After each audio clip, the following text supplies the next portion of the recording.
Hey guys, my name is Kevin Votzak from the filmmakersblog.com and welcome to the complete DSLR walkthrough. We are going to go over all of the things you need to know about DSLR cameras as well as reveal all the possible video features in the camera.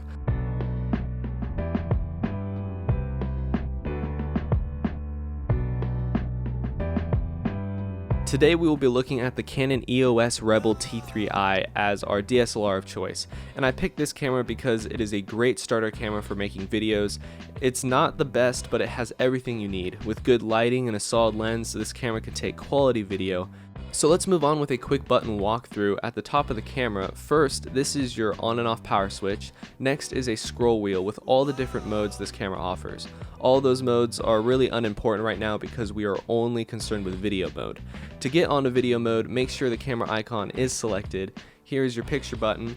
That's what you use to take stills. Below is your display button, which controls your screen. This button would shut off your screen when taking photos to save battery life, especially when you're using the viewfinder, but this button is disabled in video mode because we need that screen to see anything. Right next to display is the ISO button. ISO controls how sensitive the camera sensor is to light. Moving on, the star looking button is used for photography and it locks in the current auto exposure setting. The next button is the magnification button, and you should be using this a lot, especially when you're in a situation where it's tough to focus. This button allows you to punch in or zoom in and get a sharp focus. Now with a front view of the camera, we have the menu button where you can go through pages of settings for your camera, the info button which changes the amount of graphics and tools that are on your display, the recording button which is arguably the most important button to master on this camera. Just one click and you are recording, easy as that. Next is your AV button, or the button responsible for changing the aperture. The Q button is your quick control button and it's used for a shortcut to multiple settings. And I'm just going to call these the directional tools. And if you look closely, you can see little icons next to the arrows. These are shortcuts, but for photo settings only, not for video. For video, we'll stick with the Q button as our shortcut tool. Here is your playback button to see the pictures and video clips you have already recorded.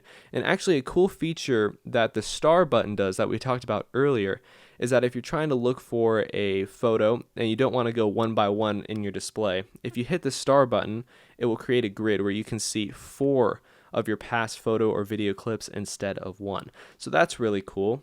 And finally, next to the playback button is the trash button used for deleting photos and video clips.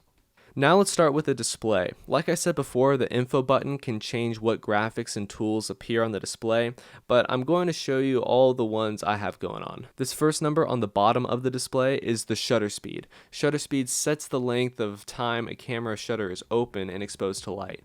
To change the shutter speed, use the main dial on the top of your camera. The second number is the aperture, and this controls how much light comes through the lens and hits the sensor. The graph looking thing to the right is the exposure compensation amount, and this graph is really cool and useful for beginner filmmakers because it will tell you how to fix your aperture if your shot is over or underexposed. And the big arrow is the correct exposure, while the positive numbers represent overexposure and the negative numbers represent underexposure. And I put the word correct in quotes just because it's not always the correct exposure, but it's more of a suggestion for exposure. To change your aperture, hold down the AV button and use the main dial on top of your camera. The next number in brackets is how many pictures or stills you can take until your card is full. Simple enough. Let's move on to the next number, which displays your ISO. Like we said before, ISO controls the sensor's sensitivity to light, and to change the ISO, press the ISO button at the top of your camera and then use your main dial to scroll or your directional buttons. The camera icon with an M next to it at the bottom right corner means the camera is in manual mode, and if you're not in manual mode, you should change it, and I'll show you how to change that into manual mode later when we go over the menu, but it would be good to do everything manually so you can learn and really get to know your camera.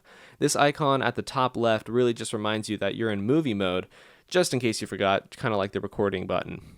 Let's just pause for a moment and let me show you something pretty cool. I don't always have all these displays, icons on all the time because it gets in the way of shooting. But if I shut them off, if I hit the Q button, the sidebar pops back up no matter what. And the Q button is basically a shortcut button like I said before, and you are able to change all of your sidebar features without going into the menu. Alright, so let's learn the sidebar.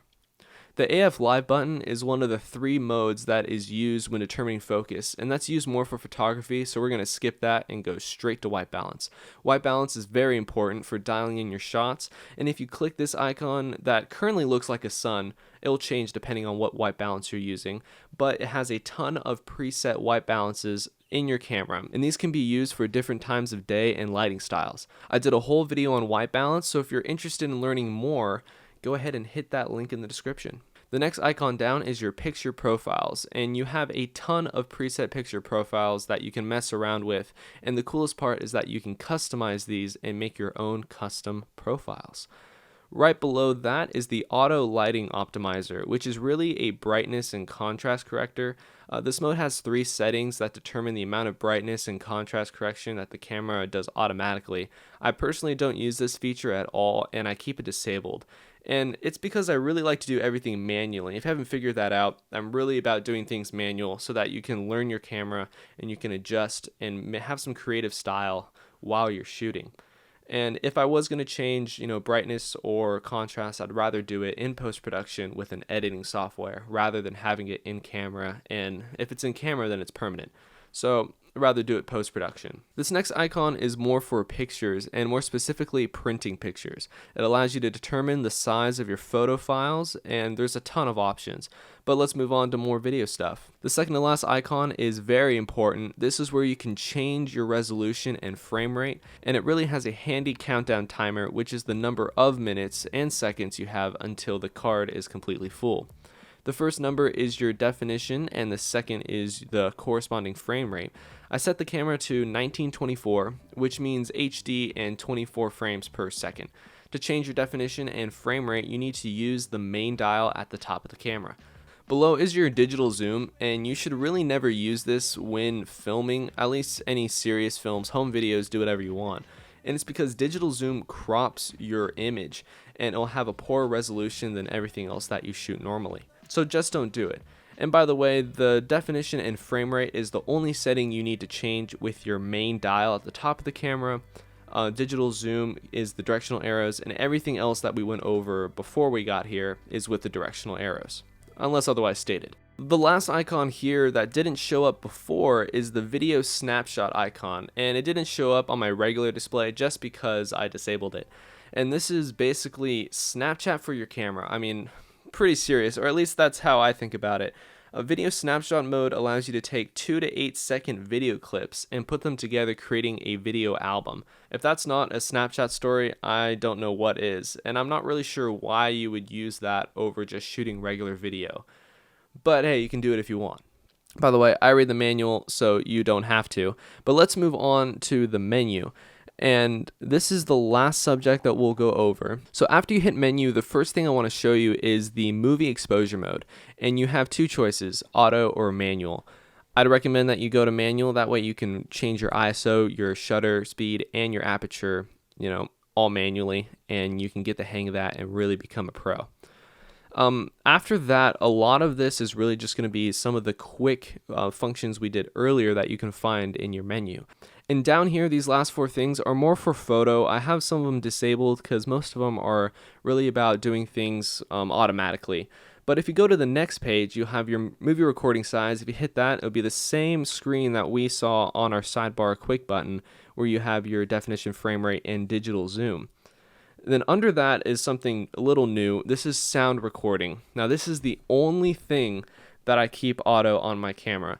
And why? Because 1, I never use my camera audio when doing a video. It's never as good. You can hear yourself focusing, pressing buttons on your camera, and it usually gets ruined really quickly. Not to mention that it really sucks most of the time. So I keep that on auto really because I don't use it. So the next thing for video is really the grid display, and that's really cool because you'll have, rule of thirds grid on your display, which can help you out with, composing your shots. After that is the video snapshot, which we went over in the Q bar. And if you go over one more time, then you have your exposure compensation amount, that graph that we talked about earlier, the auto lighting optimizer, which is, the 3-step thing for saturation and brightness. And then you have your picture profiles at the bottom. And that is really all of the video settings in this camera.